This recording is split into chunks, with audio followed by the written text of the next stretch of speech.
Hello, hello, hello. My name is Michelle Walters Johnson, and I'm the lady behind the wig.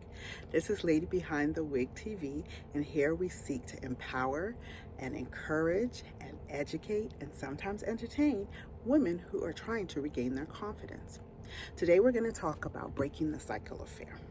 So, when I think about breaking the cycle of fear, I think back to just me as a little girl.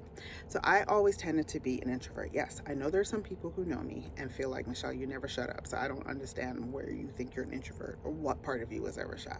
But believe it or not, I was very shy, especially when I was probably like under 30 or 40 years old. I barely ever talked. I barely opened my mouth to say anything to anyone. And unless you talk to me now, if I was comfortable with you, fine, we're going to have a conversation. But my fear of rejection was so deep that I was like, I'm not going to say anything until you say something. Plus, just to be honest with you, just in a natural everyday setting, I prefer to be the one that's in the room that's sitting back and observing. Like, I am definitely okay being at an event and just sitting back and watching people. And I can tell you, I had the greatest time. I maybe never talked to anybody, which rarely ever happens.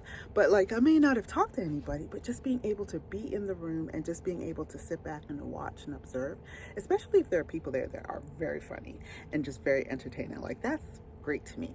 One of my biggest things that I love to do right now, I have a set of nieces and a couple of nephews, and I love being around them. Now, they're probably like auntie, you're like 20 something to 30 something years older than me, but like they just bring out that youthful side of me. Plus, I'm a goofball anyways, and I just like being around people who are fun and entertaining, and they love to laugh and make jokes and sing and think all the things that I like to do. So I like being around people like that. But a lot of times there are people who are just, they have nothing to say. So then that's boring.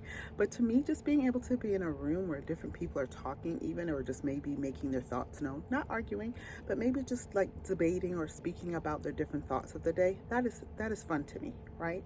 But what can happen a lot of times is you get so caught up in listening to what other people are doing, or listening to what other people are saying, watching what other people are doing, and then you don't step up and you don't give out and you don't pour out. And the thing about it is, God has designed each one of us for a purpose. All of us have something within us that needs to come out. Like all of the learning that we've been doing through elementary school, middle school, high school, sure. Like at one point I thought we all received the same education. And so my thought process was, what can I teach you that you didn't already know? But I come to find out, number one, we are being educated differently, unfortunately. Depending, I live in Baltimore area, and depending on where you go to school, you can have a whole different education and be right across the street from each other. It could be two different elementary schools, two different middle schools across from each other, and you all are learning different things, because it's going to depend on sometimes your zip code, the color of your skin, etc., etc. So you can't always, number one, assume that other people are learning the same thing as you. Number two, we are all learning things, and I've come to realize, from different perspectives. So you and I can be both brought up in the same household and go through the same experience and still bring two different perspectives to it. So I say all that to say that you should never discourage yourself from participating in social activities, or being able, or to saying that I don't have anything to say, or nobody wants to hear what I have to say, because there's always a different opinion or a perspective. Sometimes just you co-signing with somebody else gives them the impetus or the affirmation that they were looking for. So you should always feel like you can be a part of the conversation. But so many times we walk in fear, and that stops us from doing what we are designed to do. There have been times, for example, where I have seen that this is an extreme example. I have not actually seen this, but like, give this as an example, an extreme example. Someone's about to cross the street. You see way down the street that there is a semi-tractor trailer coming, and this person is on their phone, so they're not really paying attention, and they're not noticing how fast that trailer is coming. And if they don't hurry and get out the street, they're about to get hit. The shy person would say, oh, I can't, I'm afraid that they're going to get mad at me that I stopped them. they probably already see that the tractor trailer, they can hear the tractor trailer, they already know what's going on. And so then you don't move, you don't say anything, you don't do anything. And whereas somebody else just comes along and is like, dude, get out the street, boom, they got up and they ran. So many times, that's like an extreme example, but that's a great example, I believe, of so many times when we shut our mouths and we shut ourselves down and we stop trying to be an influence on other people when we have so much inside of us that we can have. Even sometimes something minute as getting somebody's attention can save their life. And so we have to break that cycle of fear. I think about children in elementary and middle school and even in high school, that a lot of times they like to tease other kids and to point out the flaws of other people. If there's something different about you, and I'm coming more and more to think and understand the uniqueness of how God designed each one of us. But if there's something different about you, the tendency for children is to tease you about it, is to mention that, to poke fun at you and whatever, to kind of make sure that everybody knows what your flaws are. And a lot of times they do that to take everybody's eyes off of them, although it does put their eyes on them. But anyways, the point is that a lot of times we walk in fear because of what other people think about us. And I wish that we had a society, I wish that we really trained ourselves, and I wish that I even trained my children how to love themselves so much and not to be so concerned about what other people think about them. I have a son who was very, very shy. I want to say, and he's still to this day more of an introvert, but I want to say I saw maybe when he's in his later teens, like 19, 20 actually, when I started to see that, oh, he's not as shy as I thought. And he will speak up for himself, and he doesn't go out of his way to tell you that you're wrong about something. But if he feels that you're wrong about something, he will make sure to let you know. He doesn't have a problem speaking up for himself, is what I'm trying to say. And I was very actually impressed by that and emboldened by that, because I really thought he was growing up. He didn't really have a lot to say. I mean, he had a lot to say to his cousins and his brother and sister, but like he didn't really have a lot to say to people outside of our sphere. But I can see how influential he is, because when he does speak, it means something. Whereas there are other people who just talk and talk and talk. And a lot of times that could be from fear as well too. They're afraid of the room being quiet. When they know something, I know somebody in my life right now that talks a lot.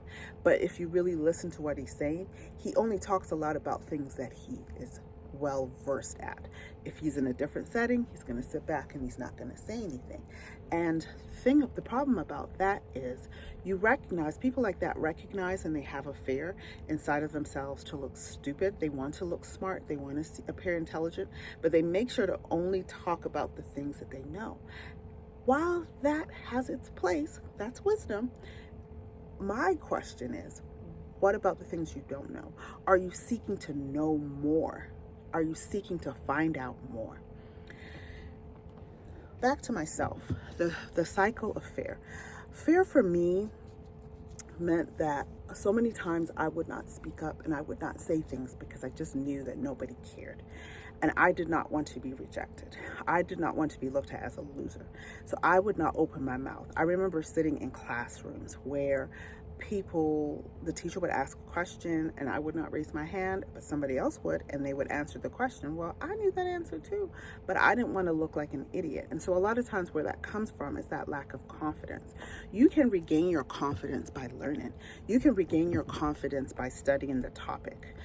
Instead of just being in the room and sitting at the table and not saying anything, before you get to that table, make sure you're studying. What's the atmosphere? What's the topic for the day? What are we going to be talking about? What are some points that I can talk on?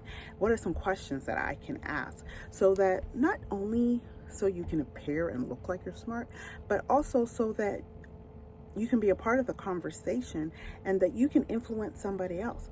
I tell people all the time, in the profession that I'm in, sometimes we have information sessions.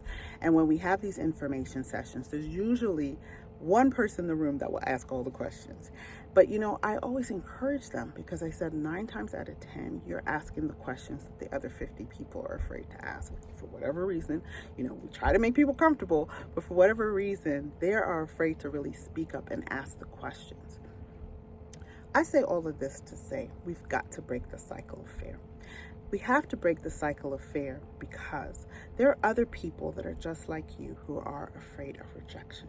And if you don't ever speak up, if you don't ever affirm them, if you don't ever love on them, then they will never know what it feels like, and they won't be able to be an influence in their environment. You see, because we all are influencers. In this day and age, we have what is called social media influencers, but we're all influencers. Some people never get on social media and have so many people in their audience, in their sphere of influence, that they can influence. They can influence people maybe in the classroom. Maybe they're influencing people at the daycare. Maybe they're influencing people in PTA. Whatever it is, we all have a message inside of us. Now, for me personally, and I told you many times that I'm always going to be talking about God, but in order for us to get the word out about God, yeah, there are Bibles, there are study Bibles, there are all sorts of ways. There's people that are giving 30-second TikToks and all these different things so people can get that word. But what are you doing? What is your assignment? How are you fulfilling your purpose? These are questions that you need to ask yourself. And when you are on the job, so many people think and look at people in disdain that are preachers, or they think that if they're a pastor, then they got to act a certain way, etc., etc. But you, who's not a pastor, who is not a minister, who is not ordained, you have the right, the ability, and you also may be designed and purposed to go ahead and flow into somebody else. When you're at work, you are the influencer. Who can you influence? Maybe you're influencing because you're the manager. Don't just always wait for the manager to speak up. Maybe you're the person that is the cleaning person at that job. And I say cleaning person because many times, because people clean up after other people, they're considered the low of the low, which we're not even going to go there. But the point that I'm making is, so many times we've got to understand what our purpose is, and we've got to understand who we are and whose we are, and walk in that boldness and break that cycle of fear, because there's so many people who are waiting on you to open your mouth. I hope that you got something from this. In fact, I'm going to stop hoping and know that you got something out of this, something that encourages you. In the comments, can you let me know what it is? What did you learn from this TED Talk? What did you learn today? What step are you going to take to break the cycle of fear?